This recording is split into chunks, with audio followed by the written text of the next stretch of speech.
talaga guys, parang gusto kong subukan tong dinidemo ni ate girl. Sakto naman nagkakayayaan kami ni Miss Bago na maligo sa abo-abo or sa ilog. Pinapakita ni ate girl na inflatable bed. At siya daw dyan yung dalawang tao. Hanginan lang daw yung magkabilang dulo. May unan ka na guys. Saan ka na nakagaya na ganito na lumulutang. Ito na guys, dumating na yung in-order natin na inflatable bed. Ngayong gabi i-unboxing na nga namin ni Sina. Dahil bukas maaga kami pupunta ng abo-abo para ma-try itong inflatable bed kung totoo nga na lumulutang kahit dalawang tao ay kaya. Excited na nga din to si Sinab na buksan namin tong inflatable. Sobrang excited niya nga dyan, natanggal yung antok niya guys. Lalo na nang sinabi sa kanya na pupunta kami ng abo-abo. Lalong na excited na. Natanong na kung ilang oras na lang daw bago kami pumunta ng abo-abo. Abay sinagot ko na nga lang na hindi pa nga kami natutulog ngayong gabi. Katatakip silim pa lang. Ay talaga naman tong mga bata. Abot-abot talaga ang tanong.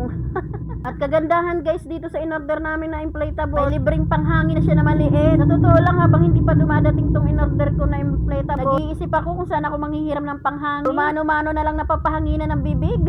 Ay yung bibig yung gagamitin namin dito na panghangin. Sigurado sari-saring hangin. Ay guys, nandito na tong inflatable bed. At ito try na natin guys. Tara!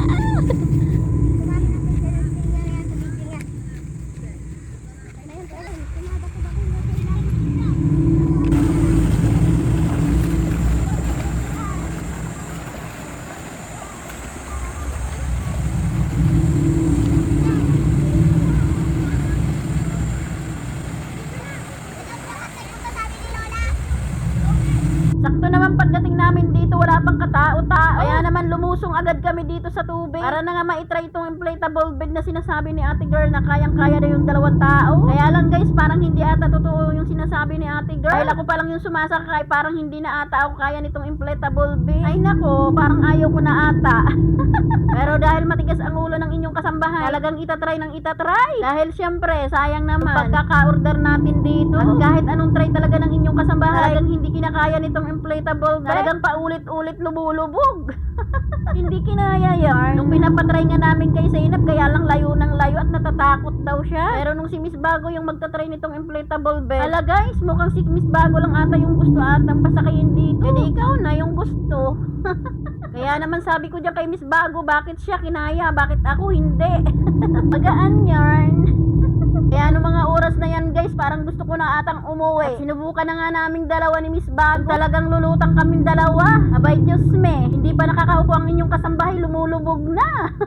Pero hindi talaga titigil ang inyong kasambahay kapag tatry nitong inflatable bed. Dahil iniisip ng inyong kasambahay, baka naninibago lang to sa kanya. Abay mamaya-maya akalain mo yun, hanap ng inyong kasambahay yung kilitin na inflatable bed. At parang unti-unti na siyang lumaamo kay kasambahay. Mamaya-maya nga kinaya na si kasambahay ilutang nitong inflatable bed. Pasigaw nga dyan ang inyong kasambahay dahil kinaya na daw siya. Kaya naman naniwala na si kasambahay doon sa nagdi-demo nitong inflatable bed. Kayang-kaya pala palutangin yung isang tao lang at hindi dalawang tao. Pero tingnan nyo naman guys, parang pwede ka nang matulog dito. Lalo na ngayon sa sobrang init, parang ang sarap ata matulog dito sa ibabaw ng tubig habang lumulutang-lutang dyan. Kaya lang guys, kapag may ganto kayo, wag lang hihimbingan yung tulog nyo. Dahil baka mamaya sobrang himbing ng tulog nyo, makarating kayo sa Boracay. Uy, sana Boracay. At ito na nga si Zainab, gusto na rin sumakay. Dahil nakita niya na nga lumulutang-lutang ang inyong kasambahay. Nagagaw na si Zainab at gusto niya na raw itry. At talaga naman, oo. At panigurado to, malilibang talaga si Zainab dito. At pagkatapos nga namin itong gamitin at matapos tong swimming namin dito sa abo-abo, tatabi lang namin to or tatago. Baka kasi balang araw makapagpagawa kami ng swimming pool. Ambisyosang palakayan. At talaga naman na-enjoy namin tong inflatable bed. Hanggang dito na lang tong video namin. Paki-comment kung tiga saan ka para malaman ko kung saan nakarating tong video to. Thank you for watching. At paki-share na din.